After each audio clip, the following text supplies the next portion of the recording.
Hello and welcome everyone. तो आज की वीडियो में हम पढ़ने वाले हैं state of Bombay versus Bombay education society. तो इस केस में क्या हुआ था कि जो बॉम्बे गवर्नमेंट थी, देखो ये केस जो है वो 1955 का है। तो उस समय बॉम्बे होता था। तो बॉम्बे की जो गवर्नमेंट थी उसने एक ऑर्डर पास करा। किसके अगेंस्ट, किसके लिए? बॉम्बे एजुकेशन सोसाइटी को रेगुलेट करने के लिए कि उसमें कैसे एडमिशन होगा। जो ऑर्डर था वो इन सलाह मतलब वो किसको निर्देश देता था? स्कूल के हेडमास्टर को, कि जो मीडियम ऑफ इंस्ट्रक्शंस होगा स्कूल्स में वो इंग्लिश में होगा, जिनकी मदर टंग इंग्लिश थी। और ये सिर्फ एंग्लो इंडियंस के लिए ही होगा। यानी कि अ, इस ऑर्डर के थ्रू हेडमास्टर को ये कहा गया कि जो मीडियम ऑफ इंस्ट्रक्शन है स्कूल में वो इंग्लिश होगा और सिर्फ एंग्लो इंडियंस के लिए होगा जिनकी मदर टंग इंग्लिश है। तो इसकी और जो विद रिस्पेक्ट टू अदर, बाकी अदर लोगों की बात है, ये इंग्लिश मीडियम में किसी को एजुकेशन नहीं देगा। तो इसलिए स्कूल अथॉरिटीज़ ने बॉम्बे हाई कोर्ट में रिट ऑफ मैंडामस को लेकर आया आर्टिकल 226 के अंदर। तो रिट ऑफ मैंडामस हम कब लेकर आते हैं? हम इस मैंडामस रिट को तब लेकर आते हैं तब कोई पब्लिक अथॉरिटी अपनी लीगल ड्यूटी को परफॉर्म नहीं करती है, जिसको करने के लिए वो बाउंड है। तो हम इस रिट के थ्रू ये कहते हैं कि पब्लिक ऑफिशियल्स अपनी ड्यूटी करिए जिसको आपको करने के लिए कहा गया है। तो उन्होंने इस रिट को लेकर आया कि जो गवर्नमेंट ने ऑर्डर लाया है इसको इन्फोर्स होने से रोका जाए, इसको लागू करने से रोका जाए।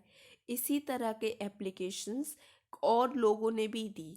उन्होंने कहा, उन लोगों ने दी जिनको एडमिशन के लिए मना कर दिया गया था इस स्कूल में गवर्नमेंट के इस ऑर्डर की वजह से। तो बॉम्बे हाई कोर्ट ने इस पिटिशन को अलाउ कर दिया।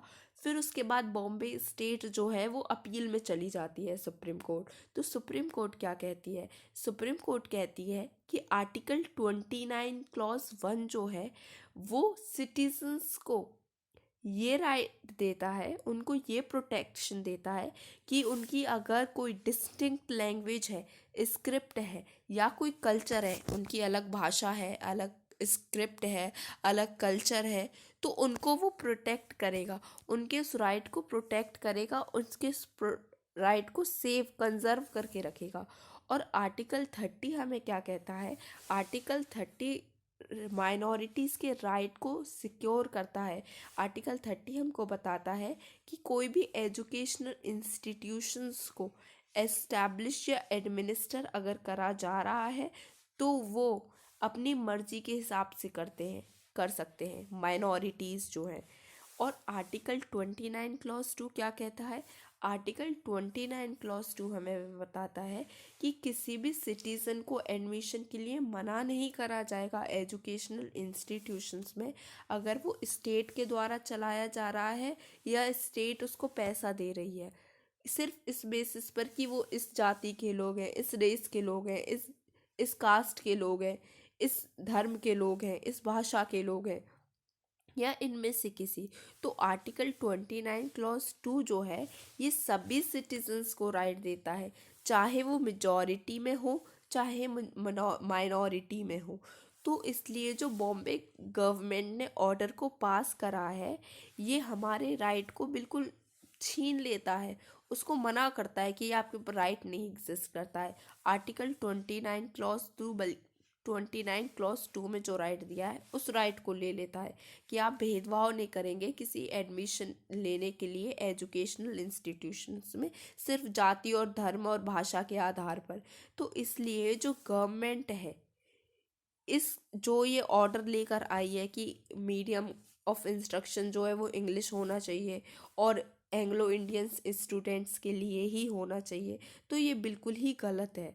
एंग्लो इंडियंस कौन लोग होते हैं? एंग्लो इंडियंस वो लोग होते हैं combination of British and Indian. तो जो वो होते हैं, जो उन दोनों का मिश्रण होते हैं, ब्रिटिशर्स और इंडियन का, उसे एंग्लो इंडियन कहते हैं। तो इस केस में हमने क्या पढ़ा? इस केस में हमने पढ़ा कि बॉम्बे जो गवर्नमेंट है वो एक ऑर्डर लेकर आती है। उस ऑर्डर के थ्रू बॉम्बे एजुकेशन सोसाइटी जो वो था स्कूल, इसमें एडमिशन जो मीडियम ऑफ इंस्ट्रक्शंस है वो इंग्लिश होगा, और वो इंग्लिश मीडियम ऑफ इंस्ट्रक्शन सिर्फ एंग्लो इंडियंस के लिए ही होगा, और बाकी लोग इस स्कूल में इंग्लिश मीडियम में नहीं पढ़ सकते थे।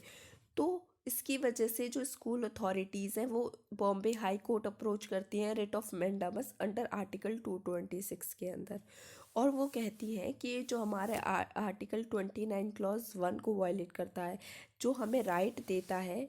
आर्टिकल 29 क्लॉज 1 हमें क्या राइट देता है?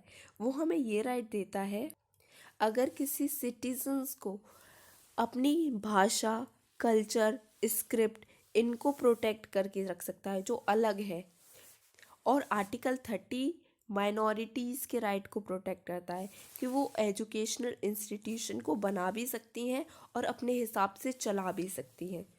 और आर्टिकल 29 क्लॉज 2 हमें क्या कहता है कि भी किसी भी सिटीजन्स के बीच में भेदभाव नहीं करा जाएगा, उनको एडमिशन्स के लिए मना नहीं करा जाएगा एजुकेशनल इंस्टीट्यूशंस में जो स्टेट के द्वारा चलाए जा रहे हैं या स्टेट उनको फंड कर रही है, सिर्फ जाति धर्म के आधार पर, भाषा के आधार पर। इसलिए जो आर्टिकल 29 क्लॉज 2 हमें राइट देता है वो सभी सिटीजन्स के लिए है, चाहे वो मेजॉरिटी में हो चाहे माइनॉरिटी में है।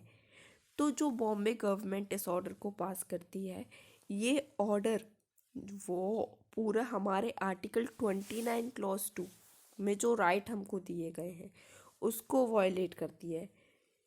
इसलिए यहाँ पर स्कूल अथॉरिटीज़ को मना करा गया कि वो मीडियम ऑफ इंस्ट्रक्शंस इंग्लिश सिर्फ नहीं रख सकती हैं, और एंग्लो इंडियन इंस्टीट्यूट स्टूडेंट्स के लिए ही केवल वो नहीं है। तो ये हमारे इस केस की समरी थी। Thank you.